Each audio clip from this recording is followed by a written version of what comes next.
para Israel e o Líbano. Os ataques entre Israel e o Hezbollah intensificaram-se na última semana, aqui com frequentes ações militares israelitas em território libanês.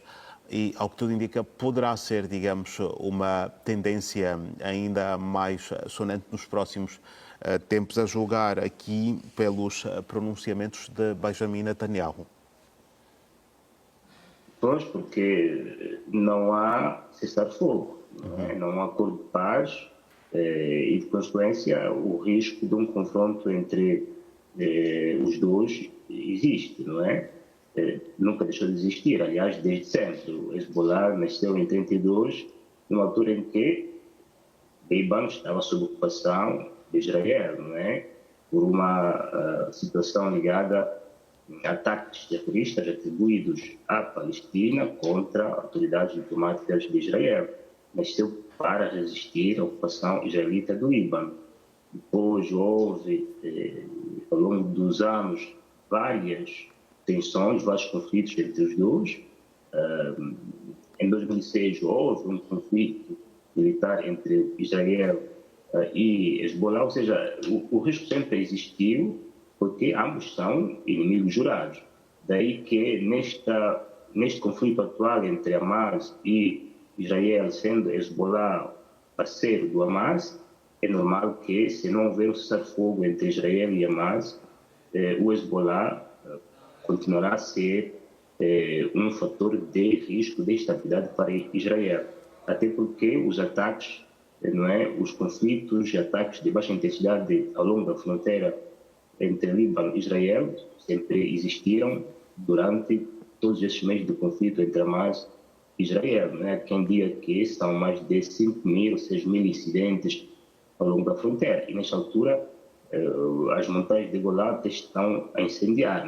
Há um incêndio na fronteira entre os dois estados, provocado justamente por esses ataques recíprocos entre um e o outro. Agora, o risco que isso pode acarretar é que, como se tem vindo a dizer, o poderio militar que Hezbollah tem e pela experiência militar de confrontação que Hezbollah tem com Israel é, digamos assim, ligeiramente maior do que o Hamas tem. Um eventual conflito com Hezbollah ou entre Hezbollah e Israel seria mais destrutivo do que há nesta altura entre Israel e Hamas.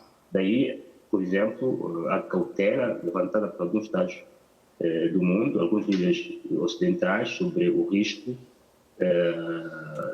de um eventual conflito direto entre os dois lados, entre Hezbollah e Israel. E um dos riscos é, como se diz, o envolvimento do Irão neste conflito. Ou seja, deverá haver, não sei qual é o interesse dos Estados neste conflito. Se for do interesse deles, eles vão fazer esse conflito esperando que um deles ganhe. Mas se não for do interesse deles, o ideal é baixarem a tonalidade desta conflitualidade e encontrar formas de sanar este conflito por outras vias, não é? Mesmo que fique congelado, pelo menos que não haja lançamentos de foguetões ou mísseis de lado a lado, porque até colocam em perigo a segurança das populações que vivem ao longo da fronteira entre os dois lados.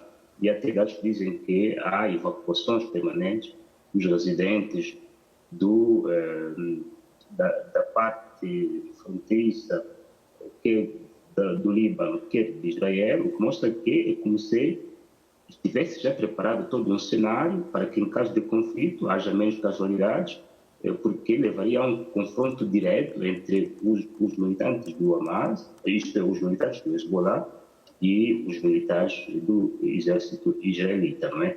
Ou seja, o risco existe e sempre existiu, e com este conflito entre Hamas e Israel, se não houver cessar-fogo, há o risco, mais uma vez, de que este conflito se propague também na parte norte, envolvendo o Hezbollah com Israel.